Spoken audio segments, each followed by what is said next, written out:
May napa-harmonize na naman kami. Oh, tama na. Ang pangit. Haha.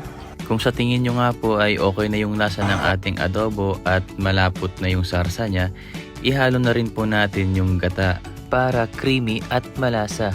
Siguradong mapapa-extra rice kayo dito, mga gutom. Ayusin mong pagsasalita mo, ngungo ka naman. Simple lang naman po ang pagluluto nito. Para ka lang din nagluto ng adobong manok, pero lagyan mo ng atay at gata sa huli. Pagkatapos ay takpan na po natin para mag-subside yung sabaw. Antayin po natin lumapot yung sauce natin at pag nakita nyo pong malapot na po siya, tapos na ang kalbaryo. Final touch, mag-sprinkle po tayo ng konting sili para makulay ang buhay. The Powerpuff Girls! Itulak natin konti ang manok, baka lumipad. At tapos na. Kasarap naman talaga niyan, boy. Ano pang hinihintay nyo? Kaon na!